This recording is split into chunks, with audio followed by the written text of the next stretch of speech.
October 14th, 1943, 24,000 feet above Schweinfurt, Germany. Headman Knoke's gloved hands clenched the control stick of his Messerschmitt Bf 109 G6, knuckles white with tension. Through the armored windscreen, the sky stretched endlessly, a pale autumn canvas suddenly filled with a spectacle that defied belief. His diary, kept faithfully since 1941, would later record his mixture of awe, disbelief, and dread. The sky is full of them. From horizon to horizon, nothing but bombers. 291, Boeing B-17, flying fortresses of the American 8th Air Force, arranged in dense combat boxes from 23,000 to 27,000 feet. Sunlight glanced off their aluminum skins, turning the sky into a river of silver flowing inexorably toward the heart of the Reich. Each bomber bristled with 13 50 caliber machine guns, a lethal lattice of firepower that could carve the sky into a deadly corridor. Knoke had faced large formations before, but this was different. The terror did not lie merely in their numbers. It lay in the grim realization, slowly settling in the minds of every Luftwaffe pilot. These 291 bombers represented roughly a third of America's entire heavy bomber force stationed in England.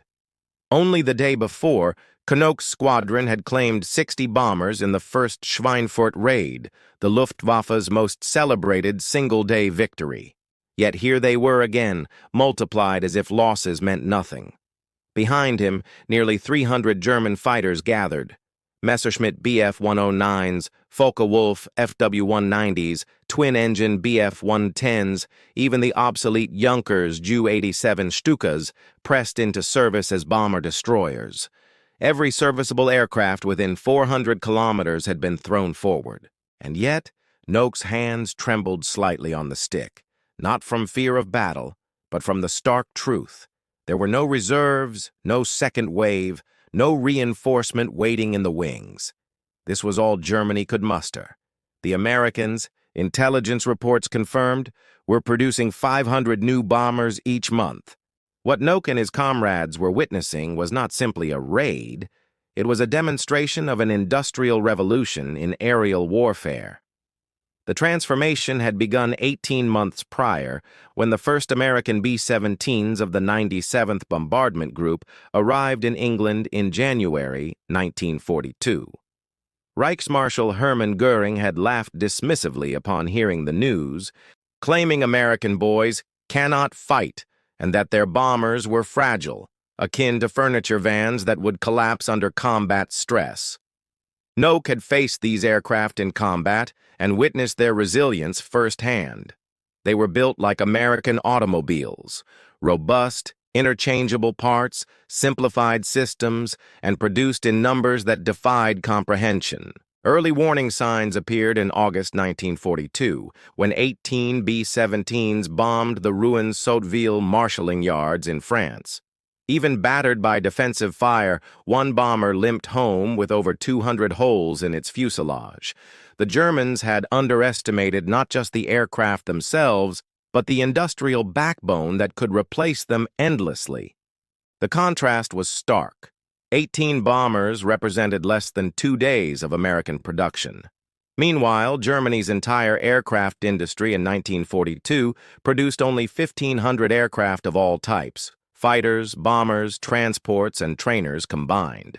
The Boeing plant in Seattle alone would eventually churn out 16 B-17s per day by mid-1944, a testament to the relentless might of American industrial capacity.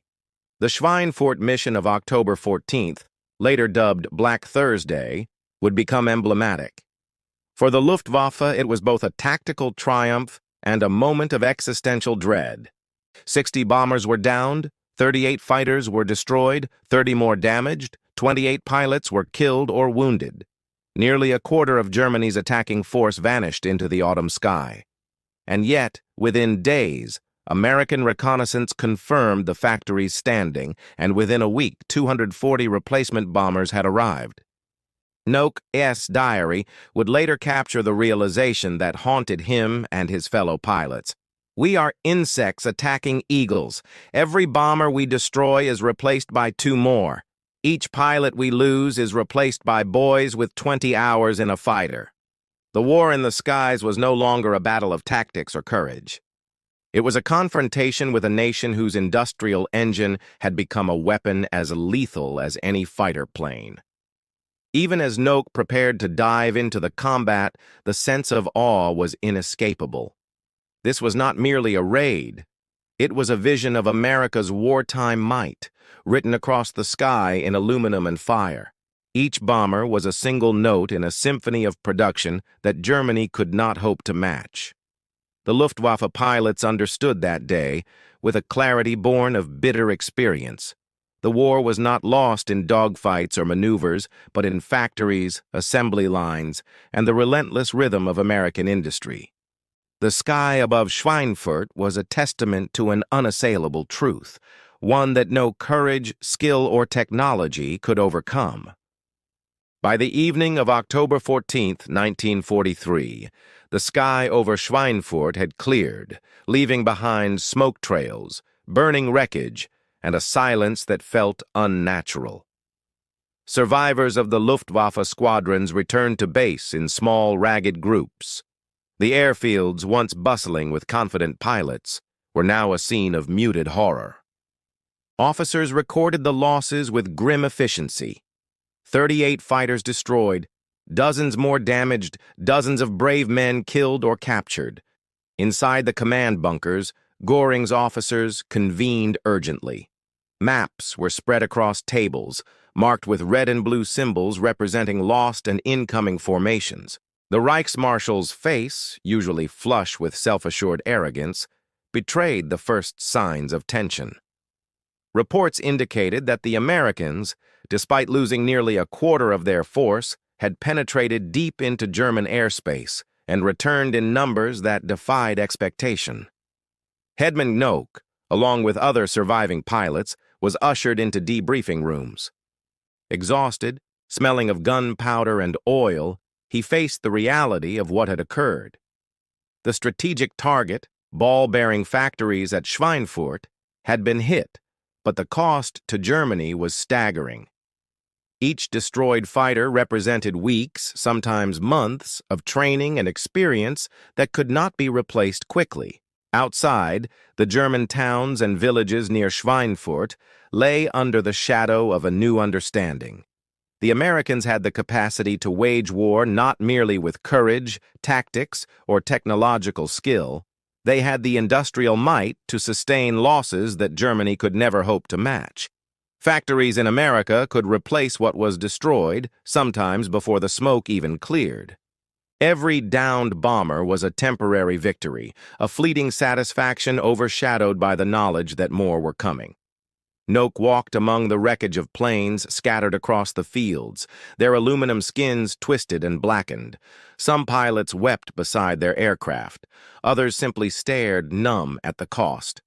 For a generation of Luftwaffe aviators trained to measure success by enemy kills, the stark arithmetic of American production was an unspoken terror. In his diary that night, Knoke wrote, "We fight them, and yet the more we fight, the more they rise. It is as if the very earth births them in endless numbers." The words were more than frustration. They were prophecy. The war, he realized, was no longer about individual heroism. It was about the unstoppable engine of an industrial nation, a force that could not be deterred by bravery alone. The Americans themselves were celebrating cautiously in England. Within hours of the raid, engineers and mechanics were already repairing, replacing, and reinforcing. Losses were tallied, but the operation was declared a success. The U.S. 8th Air Force had proven that daylight precision bombing could reach deep into Germany, even at a high cost. Yet for the Luftwaffe, the message was clear. No tactical innovation, no daring maneuver, no tactical genius could outpace the relentless production of the United States. In the months following Black Thursday, the Luftwaffe struggled to regroup. Fighter units were shuffled, veterans rotated, and training accelerated. But it was always a step behind. Each raid revealed more weaknesses. Each sortie underscored the stark imbalance of resources. Knoke, once proud of his skill and squadron's efficiency, now understood the sobering truth. The sky itself had become a battlefield, defined less by courage than by industry. The story of Schweinfurt became legend in both air forces, not for its immediate outcomes, but for what it revealed. For Germany, it was the day the industrial war arrived in full force. For America, it was proof that a nation could translate factories into weapons and men into a force too great to defeat. And for the pilots, both German and American, it was a lesson written not in strategy or orders, but in steel, fire, and the unyielding rhythm of production lines. By the end of 1943, every Luftwaffe pilot knew it. The Americans were not just opponents in the sky, they were an unstoppable machine, and Germany had nowhere near the capacity to match them. Every engagement from that point on carried a quiet, haunting awareness. Courage alone would not win the war. The factories had already spoken. Winter of 1943 settled over Germany with a cold, unforgiving quiet. Yet, the quiet was deceptive. In cities like Berlin, Leipzig, and Hamburg, civilians began to sense that the war was no longer confined to distant battlefields. The skies above their homes, once dominated by the Luftwaffe, now carried shadows of American bombers, their formations precise, relentless, and terrifying. Headman Knoke, like many of his fellow Luftwaffe pilots, felt the weight of a changing reality. Each mission was a gamble, not just against enemy pilots, but against the industrial juggernaut that could replace losses faster than Germany could inflict them. Every sortie over England or occupied Europe carried the possibility that returning home might not be possible. Back in the high command, Goering faced mounting criticism. His promises of Luftwaffe supremacy now sounded hollow as casualty lists grew. Officers whispered about strategy failures, but few dared voice the truth openly. Germany's military might was being outpaced not by cunning or courage, but by sheer production capacity of the United States. Meanwhile, across the Atlantic, the Americans were learning as well. The raids over Schweinfurt and Regensburg exposed weaknesses in their formations, gaps in fighter escort coverage, and the staggering human cost of precision bombing. But lessons were being learned fast. The introduction of long-range P-51 Mustangs in the near future promised to tilt the skies further in favor of the Allies, offering protection to bomber formations deep into German territory. For German pilots, each day brought a growing sense of inevitability. The older veterans, hardened by combat, spoke of the machine, the unstoppable force of American industrial warfare. Younger pilots, many still in their teens, trained rapidly but lacked experience, often thrown into missions where survival itself was a victory. Knoke remembered a mission over Frankfurt in December 1943. The sun was low, the clouds tinged with orange, and the roar of aircraft engines filled the sky. He engaged an American bomber formation and shot down one B-17, only to watch three more continue undeterred. The sight was both awe-inspiring and terrifying. Planes kept coming, men kept coming, and behind them the factories churned without pause. The psychological toll was immense. Letters from the front spoke of exhaustion, despair, and resignation. Pilots described feeling like cogs in a machine too vast to comprehend, facing an enemy whose losses were merely temporary setbacks, whose determination seemed limitless. Even when victory was claimed in a single engagement, the broader picture loomed. Germany could not keep pace. By the end of 1943, the Luftwaffe was stretched thin, its forces fragmented, morale fluctuating. Black Thursday at Schweinfurt was not an isolated tragedy. It was a warning signal, amplified by each subsequent raid. The war was transforming from one of tactical brilliance to one of strategic endurance, measured not in heroic dogfights but in the ability of nations to sustain production, training, and reinforcements. Knoke wrote in his journal, We fight for each day, each town, each sky. Yet the horizon is crowded with their machines, and ours grow fewer. Courage alone will not turn the tide. Only time, and the hope that we endure, remains. And so, as winter deepened and the war raged on, both sides understood a harsh truth. The coming year would test not just skill or valor, but the endurance of nations. Factories, railroads, and production lines had become as decisive as any pilot or bomber, shaping destinies in ways that no individual could alter. The stage was set for 1944, a year that would see the full force of Allied air power challenge Germany like never before, and the Luftwaffe's survival, and perhaps the survival of the Reich itself, would hang in the balance. The dawn of 1944 brought a new intensity to the skies over Europe. Allied intelligence had mapped German industrial centers with meticulous precision, and American bomber fleets, escorted by increasingly capable long-range fighters, began to strike with unrelenting frequency. Factories, rail yards, and oil refineries, once hidden in the heart of German cities, were now targets, their destruction a silent but deadly weapon against the war effort. For Luftwaffe pilots like Headman Knoke, each sortie became a test of skill and endurance. Aircraft maintenance crews worked tirelessly, often under the stress of night raids and sabotage, yet shortages of fuel-trained mechanics. And spare parts meant that even the most skilled pilots sometimes took to the air in planes that were less than ideal. In February 1944, the infamous raid on Berlin illustrated the growing danger. Hundreds of American bombers, shielded by squadrons of P-51 Mustangs, penetrated the city's defenses. Anti-aircraft flak and dogfighting pilots could only do so much.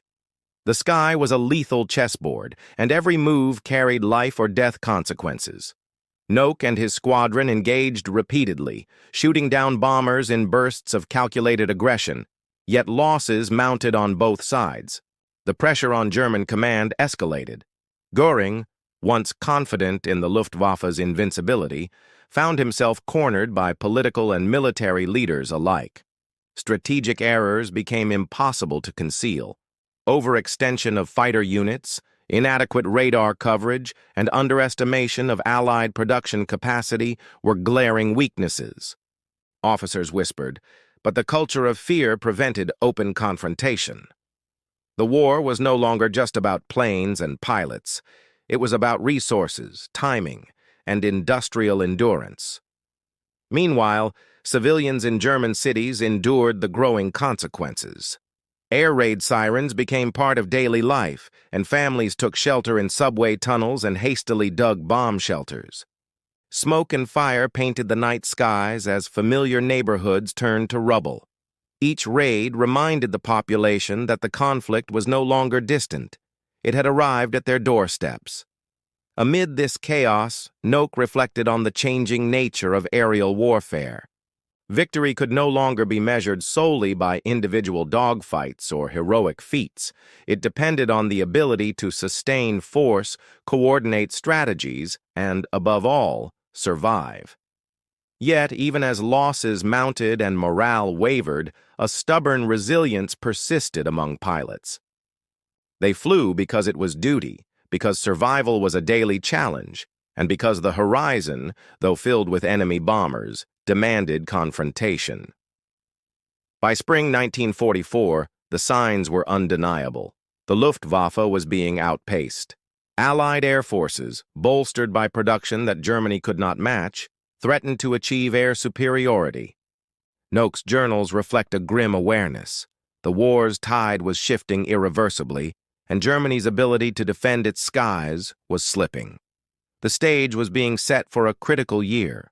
The Allied invasion of Western Europe was on the horizon, and the Luftwaffe's dwindling resources would be tested to the extreme. Each mission, each engagement, now carried not just tactical weight but strategic consequences that would shape the outcome of the war itself. For pilots like Knoke, the skies over Europe had become more than battlefields. They were the proving grounds of endurance, courage, and the harsh reality of a conflict that could no longer be won by valor alone. Spring of 1944 was a period of tense anticipation for both sides of the conflict. The Allies were finalizing plans for Operation Overlord, the long-awaited invasion of Normandy. Months of deception, intelligence gathering, and logistical preparation converged on this singular objective: to breach Hitler's Atlantic Wall and establish a Western front in France. For the Luftwaffe, the news of an impending invasion was a storm on the horizon. Resources were stretched thin, and strategic command struggled to respond effectively. Fighter units were being shuffled between the eastern and western fronts, leaving critical gaps. Radar coverage along the French coastline was incomplete, and supply lines were increasingly vulnerable to Allied bombing. Headman Knoke and his fellow pilots were redeployed to the Western Theater, where anticipation mixed with dread. They knew that the skies over Normandy would become a crucible of chaos. German commanders urged vigilance. Pilots were ordered to intercept reconnaissance flights and bomber formations at all costs. Yet, the reality was stark. The Allies had gained air superiority, and every sortie now carried the weight of desperation. By late May, the first signs of the invasion were apparent. Allied paratroopers began landing behind enemy lines, supported by waves of aircraft that suppressed German positions and disrupted communications. Coastal defenses, though formidable on paper, struggled under coordinated aerial bombardments. Knoke's squadron engaged in frantic sorties, often in small groups against overwhelming odds. Dogfights became lightning strikes, split-second maneuvers that could mean life or death. Despite the odds, German pilots demonstrated remarkable skill. Accounts from Knoke's logs reveal instances of precision attacks on Allied formations, downing bombers and fighters alike. Yet, these victories were increasingly symbolic rather than decisive. Every plane destroyed on the enemy side came at a cost, and attrition was relentless. Fuel shortages, mechanical failures, and constant pressure eroded both physical and mental endurance. On June 6, 1944, D-Day, the Luftwaffe faced its greatest test. Thousands of Allied aircraft dominated the skies, providing cover for amphibious landings on the beaches of Normandy. German pilots scrambled, often arriving too late or in insufficient numbers to repel the assault. Flak batteries and coastal artillery tried to compensate, but the coordination between air and ground forces faltered under the sheer scale of the invasion. Knoke's perspective during these critical hours reflects a mixture of awe and despair. The Allies' logistical prowess, the coordination of air and sea, and the sheer momentum of the invasion demonstrated that the war had entered a new phase. Pilots were no longer just defenders of their homeland. They were participants in a larger, rapidly shifting chess game where the outcome increasingly favored the well-resourced Allies. By nightfall, the initial beachheads were secure. German forces were forced into reactive maneuvers, attempting to contain the Allies' advance rather than dictate the terms of battle. The Luftwaffe, once a symbol of invincibility, now found itself stretched to the breaking point. The skies, which had once been arenas for tactical brilliance, had become a theater of survival. For Knoke and his comrades, D-Day was more than a military event. It was the stark realization that Germany's fate was no longer in its own hands. The invasion marked the beginning of a relentless push from the West, and the Luftwaffe's ability to influence the course of the war was diminishing with each passing sortie. In the weeks following D-Day, the fighting over Normandy intensified. The Luftwaffe, though diminished in numbers and morale, continued to launch sorties in desperate attempts to slow the Allied advance. Knoke and his squadron flew almost daily missions, often encountering overwhelming opposition from Allied fighters that dominated the skies. German pilots adapted by conducting high-altitude ambushes, night sorties, and low-level strafing runs. These tactics, while sometimes successful, could not reverse the tide. Allied air superiority, coupled with relentless bombing campaigns, disrupted German supply lines and crippled communication networks. Fuel, ammunition, and replacement aircraft were increasingly scarce, forcing pilots to make difficult choices between risk and necessity. On the ground, the situation mirrored the chaos in the air. German units struggled to reorganize after the shock of the landings. Reinforcements arrived too slowly, and the Allies' rapid movement inland created gaps that could not be filled. The Luftwaffe's role became largely defensive, intercepting transport aircraft, attempting to disrupt supply convoys, and providing limited support to embattled ground units. Despite the growing despair, Knoke and his comrades displayed remarkable resilience. Pilots relied on instinct, skill, and camaraderie, often flying multiple sorties in a single day. Dogfights were brutal and unforgiving. Even experienced aces could be shot down in a matter of seconds. Personal accounts from this period describe the relentless pace, the exhaustion, and the constant awareness of mortality in every maneuver. By mid-July, the Allies had established a solid foothold beyond the beaches. German forces mounted counterattacks at key points such as Caen and the Bocage countryside, but progress was slow and costly. Air support was crucial, yet the Luftwaffe's reduced capacity meant that every mission had to be carefully calculated. The margin for error was vanishingly small. Knoke's squadron suffered losses, and replacements were increasingly inexperienced. Veteran pilots became mentors to new recruits, passing on strategies and survival techniques in a war where every decision could mean life or death. Records indicate that morale was fragile.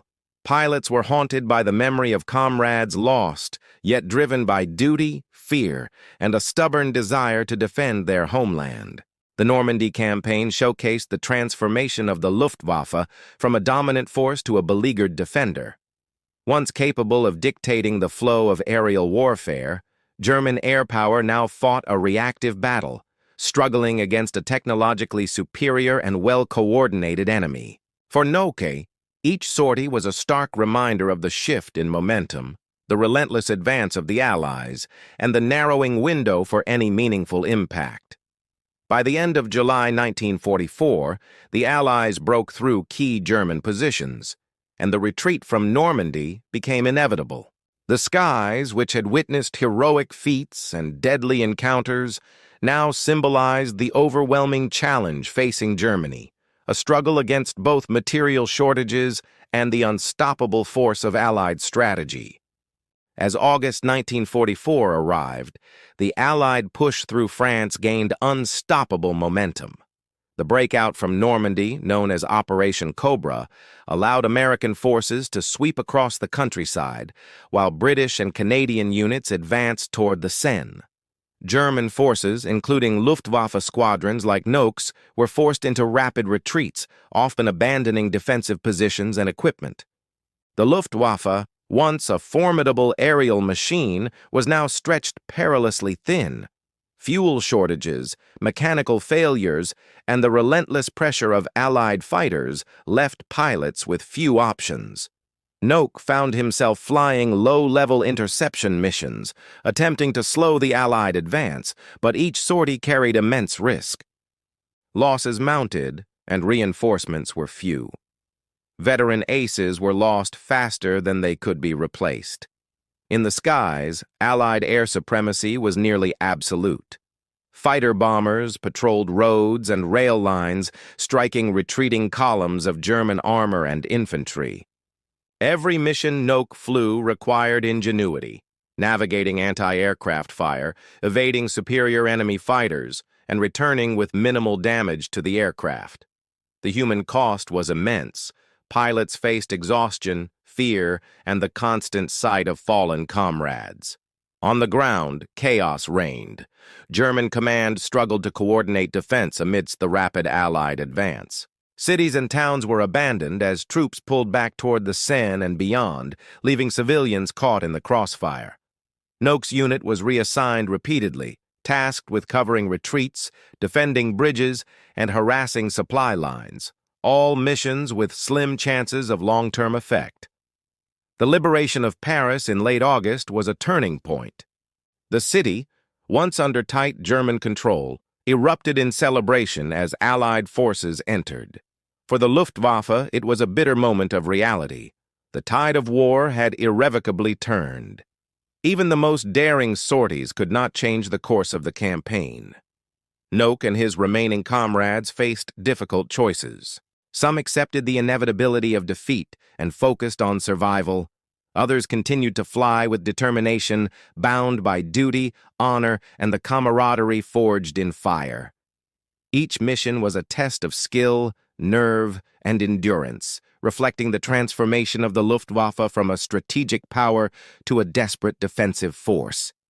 The Normandy campaign and the subsequent advance through France had exposed the limitations of German military resources. The Luftwaffe's decline was emblematic of the wider collapse. Once a symbol of strength and innovation, it now fought in a reactive, almost ceremonial manner. Pilots like Knoke endured, witnessing the changing face of warfare and the inexorable progress of an enemy that had mastered both strategy and technology. By September 1944, the Allied forces pressed on relentlessly, crossing into Belgium and the Netherlands.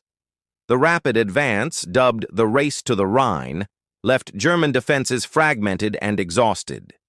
Knoke and his unit were redeployed northward, tasked with supporting faltering pockets of resistance and attempting to delay the unstoppable Allied momentum. The Luftwaffe's situation had become desperate. Pilots were now often thrown into combat with minimal preparation, flying aircraft patched together from damaged or obsolete planes. Fuel shortages worsened, and maintenance crews struggled to keep even these limited machines operational. For veteran pilots like Knoke, every sortie carried the dual burden of survival and the futility of their efforts. Allied air power dominated the skies. Strategic bombers and fighter bombers struck infrastructure, supply lines, and retreating troops with devastating precision. Roads were littered with wrecked tanks and abandoned vehicles. Knoke's missions were increasingly perilous, strafing Allied convoys, intercepting reconnaissance planes, or attempting to protect bridges that were doomed to fall. Each mission felt like a losing battle. In the Low Countries, the terrain added another layer of challenge.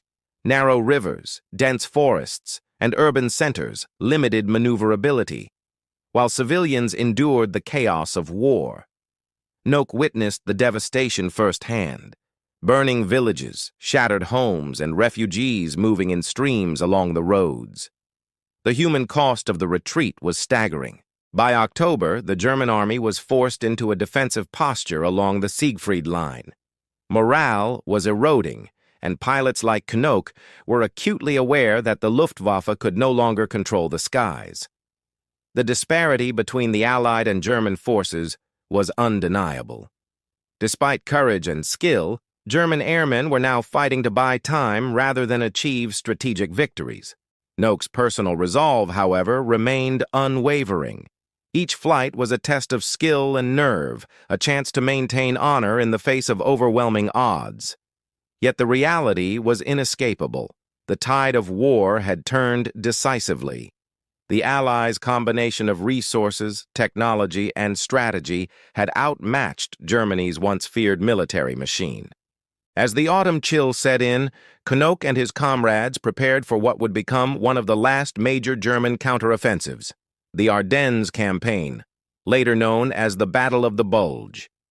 It was an operation born of desperation, aimed at regaining the initiative, but the Luftwaffe's weakened state meant its role would be limited, and its pilots faced daunting odds. December 1944 brought a harsh winter and Germany's final desperate gamble.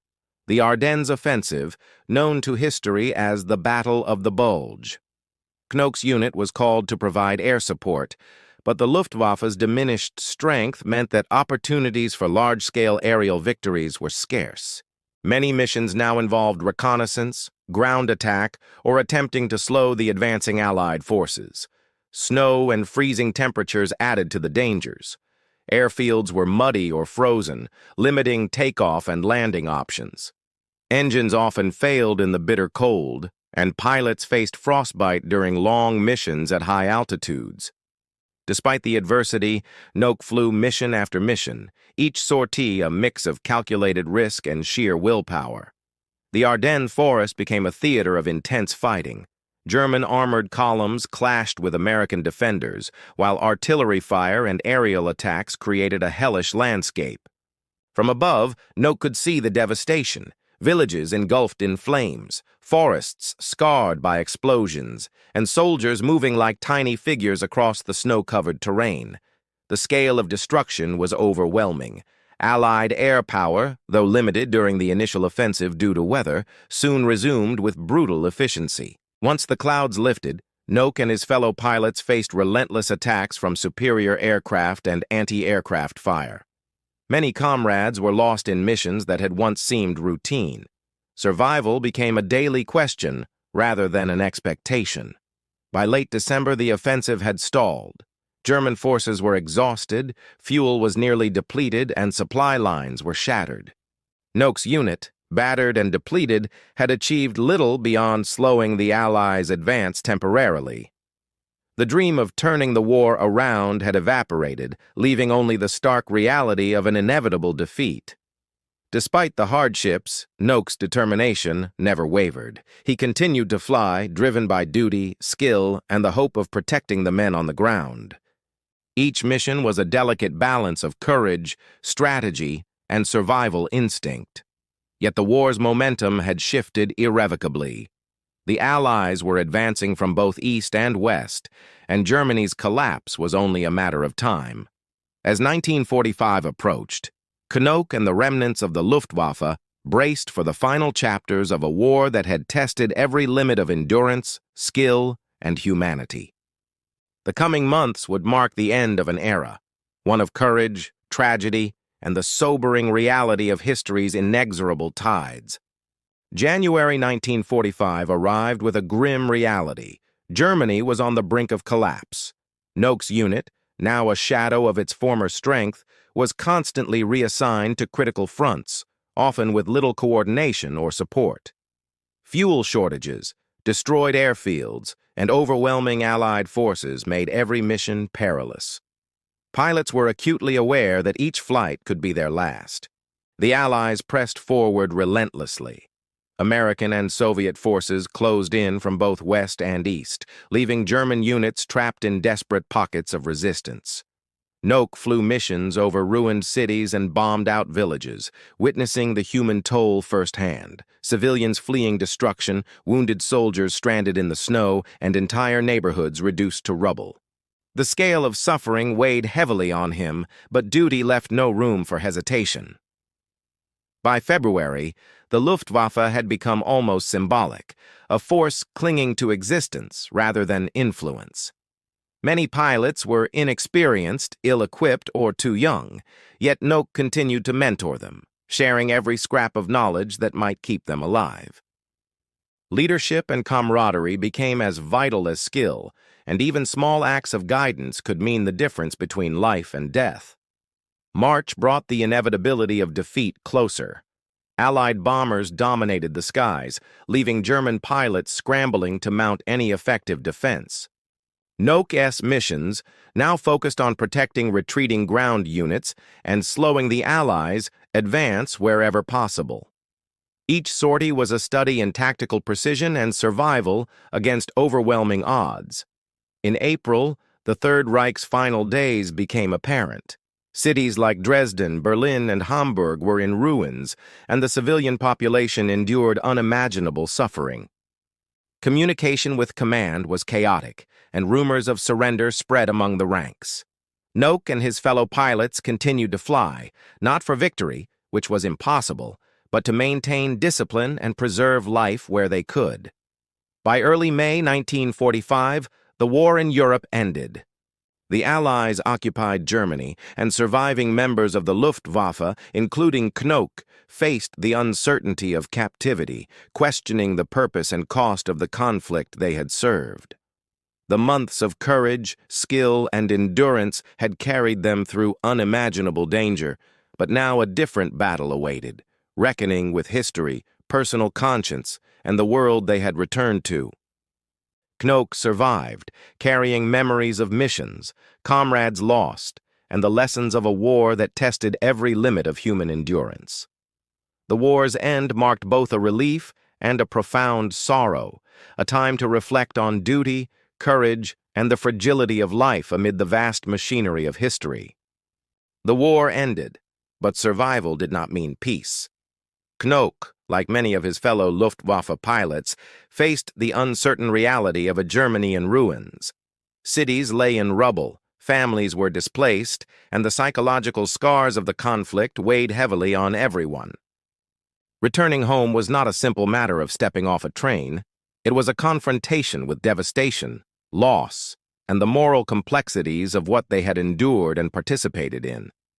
Knoke struggled with the memories of missions flown and comrades lost. Each aerial battle, every close call, and the faces of those he could not save haunted him. Yet amid this inner turmoil, he also carried a deep sense of responsibility to live, to rebuild, and to ensure that the lessons of the war were not forgotten. He sought out fellow veterans, sharing stories that were both harrowing and mundane, understanding that collective memory could help the healing process. Many of these reunions were bittersweet. Friendships forged in the skies were tempered by the knowledge that so many had perished. Knoke began documenting his experiences, not in the pursuit of glory, but to capture truth and context for future generations. As Germany rebuilt, Knoke transitioned to civilian life, finding work that allowed him to apply his skills in aviation and engineering. He remained connected to the air, though now in quieter skies, mentoring young pilots and sharing his tactical knowledge without the immediate pressures of life-or-death combat. His wartime reputation as a skilled and disciplined pilot preceded him, but he never sought public acclaim.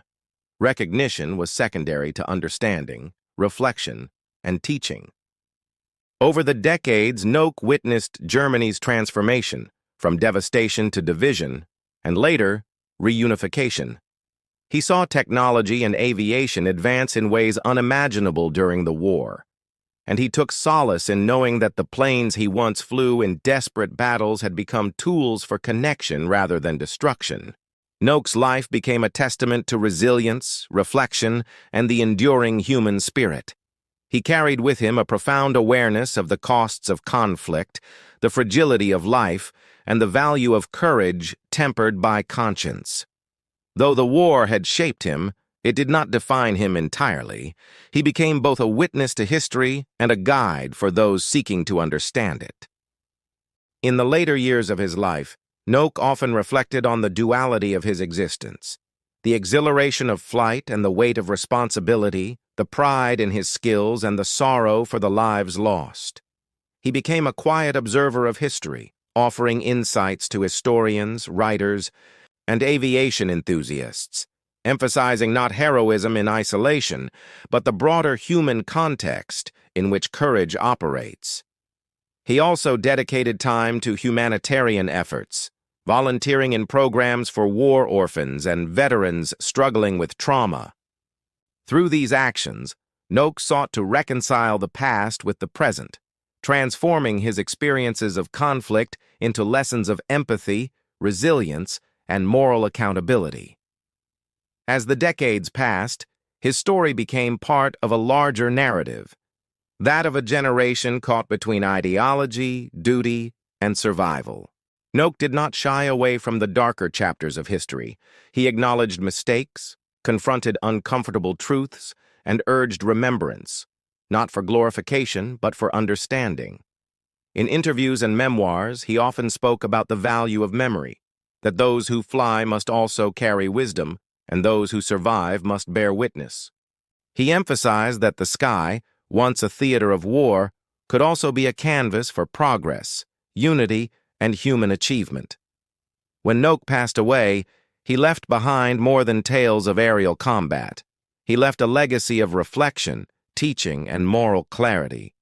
His life bridged the gap between war and peace, destruction and rebuilding, fear and courage. Those who studied his story understood that history is not only about the battles fought, but about the lives that endure, the lessons that remain, and the responsibility of each generation to learn from the past. Knoke's journey from a young Luftwaffe pilot to a wise elder observer serves as a reminder. The human spirit, though tested by war, has the capacity for resilience, redemption, and profound insight into the nature of courage and conscience.